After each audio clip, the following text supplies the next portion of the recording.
Terima kasih Anda masih bersama kami di Berita Padang. Bagi Anda yang baru saja bergabung, kami hadirkan kembali 3 berita utama pada pagi hari ini.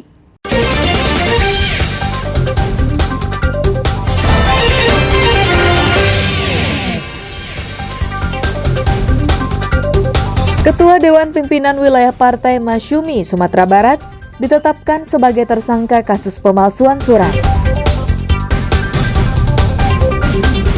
Ratusan tenaga kesehatan unjuk rasa, tolak rancangan Undang-Undang Kesehatan. Warga Sungai Gimba nyaris tewas terseret arus sungai saat banjir.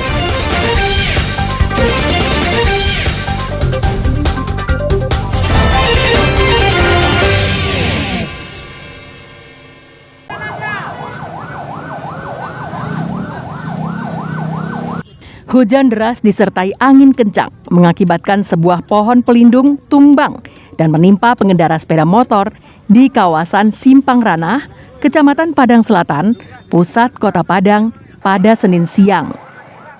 Pohon pelindung berjenis pohon kedondong berdiameter 80 cm dan panjang 20 meter tumbang dan menimpa Endar Muda Nasution, 60 tahun, pengendara ojek daring yang sedang berteduh di bawah pohon tersebut. Korban ditemukan tidak bernyawa lagi. Petugas BPBD Padang dibantu warga sekitar mengeluarkan korban dari himpitan pohon tumbang tersebut. Pohon juga menutup akses jalan. Itu besar. Nah, ini menghambat akses jalan langsung di sana. Posisinya di pertigaan. Dan badai cukup besar tadi, kencang. Nah, ada di Kota Padang sekarang 4 yang roboh sekarang ini dengan waktu yang kecil ini. Petugas memotong batang pohon yang tumbang tersebut menjadi potongan-potongan kecil agar mudah memindahkannya sehingga arus lalu lintas dapat kembali lancar. Informasi yang dikeluarkan oleh BMKG di Bandara Minangkabau, hingga akhir minggu ini, hujan deras disertai angin kencang akan melanda sebagian besar wilayah Sumatera Barat. Hal ini menjadi peringatan bagi warga Padang. Pasalnya, lebih dari 50% pohon pelindung di ibu kota provinsi Sumatera Barat ini sudah lapuk dimakan usia. Alfi melaporkan dari Padang.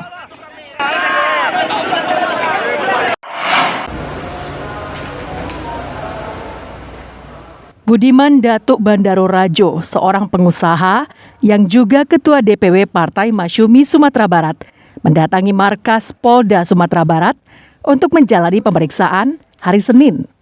Budiman dilaporkan oleh Endre Saiful, mantan anggota DPR RI, dengan tuduhan pemalsuan surat.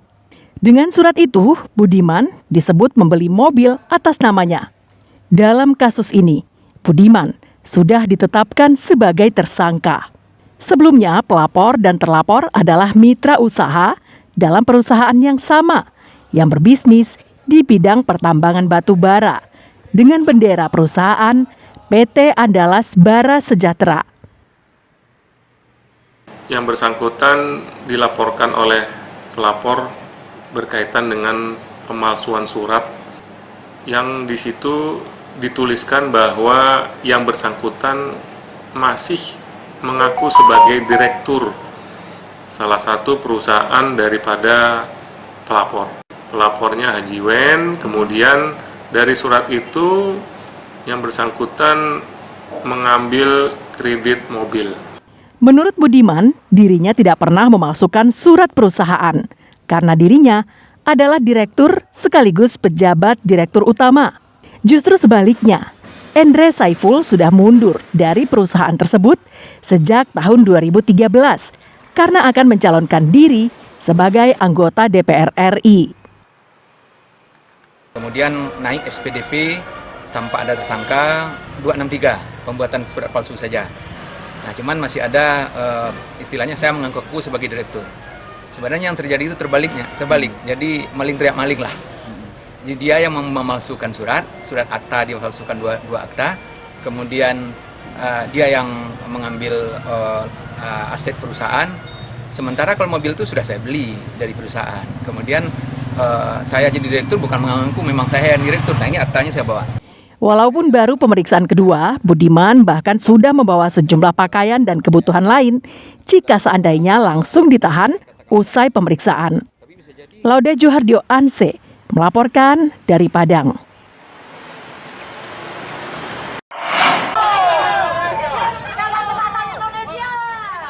Ratusan tenaga kesehatan yang tergabung dalam Aliansi Selamatkan Kesehatan Bangsa berunjuk rasa di gedung DPRD Sumatera Barat hari Senin. Mereka berasal dari berbagai organisasi profesi tenaga kesehatan, seperti dokter, bidan, dokter gigi, apoteker, dan perawat. Mereka menggelar aksi damai menolak rancangan Undang-Undang Kesehatan Omnibus Law. Para demonstran ini sempat melakukan orasi di depan pintu gerbang. Namun setelah mendapatkan izin dari pimpinan DPRD, mereka pun diizinkan berorasi di halaman Gedung Wakil Rakyat Sumatera Barat.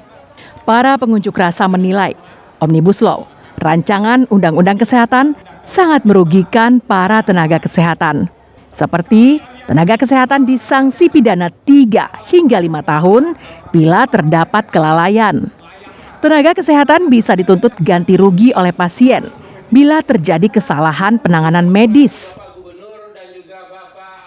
Tentu kami berupaya semaksimal kami bagaimana ini tidak terjadi. Artinya kami tetap mendukung bagaimanapun kami akan memperjuangkan ini. Dengan terbitnya undang-undang baru itu tentunya akan membuat tenaga kesehatan kita di Indonesia terutama Sumatera Barat tentunya nanti dengan adanya tenaga asing yang bebas masuk negara kita tentu juga akan membuat teman-teman kami tentu tidak sebagaimana sekarang ini leluasa memberikan pelayanan.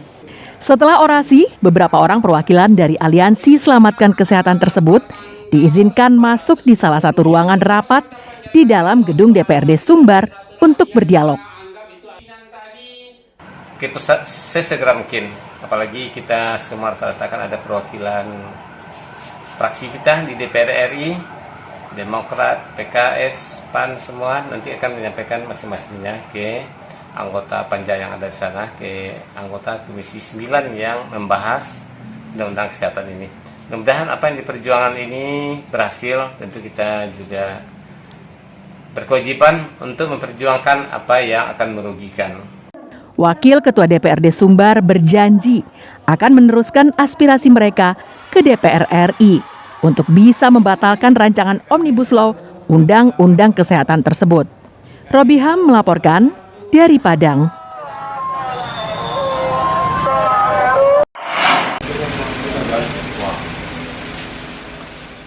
Seorang warga Kanagarian Sungai Gimba, Kecamatan Ulakan Tapakis, Padang Pariaman, nyaris tewas terbawa arus sungai. Korban terjatuh saat berdiri di atas jembatan. Warga lainnya berhasil menyelamatkan korban yang berada dalam kondisi pingsan. Korban segera dibawa warga ke Puskesmas Pauk Kambar untuk mendapatkan pertolongan. Kondisi korban masih lemas. Korban masih cukup lemas. Namun karena kondisinya kritis, ia terpaksa dilarikan ke RSUD Pariaman untuk mendapatkan pertolongan yang lebih intensif. Menurut teman korban, mereka sedang berada di atas jembatan sambil duduk di pagar jembatan. Namun korban terpeleset dan jatuh ke dalam sungai Batang Gimba ini.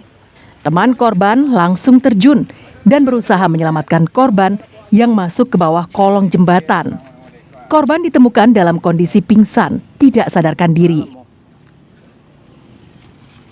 Orang pada berdiri di sini semua, jadi dia itu terpleset gitu. Di sini pas kejadiannya di sini terpleset. Jadi kebetulan saya terjun nyari dia. Ketemu dia di belakang situ tuh, nyebrang ngelewatin jembatan ini. Sebanyak 300 rumah di Sungai Gimba terendam banjir. Sementara itu, akibat hujan deras di nagari Sungai Gimba, tercatat 300 rumah terendam banjir dengan ketinggian mencapai 1,5 meter. Banjir sempat memutus arus lalu lintas di jalan utama nagari. Selain itu, ratusan hektar sawah jadi rusak dan puluhan mesin bajak juga menjadi korban banjir. Banjir kali ini termasuk yang terparah. Di Porong ini yang terdampak warga rumah sekitar 300 rumah lah. Warga juga berharap normalisasi Sungai Batang Gimba, karena jika hujan deras datang, sungai sudah tak mampu menampungnya dan meluap membanjiri perkampungan. Eki Rafki melaporkan dari Padang Pariaman.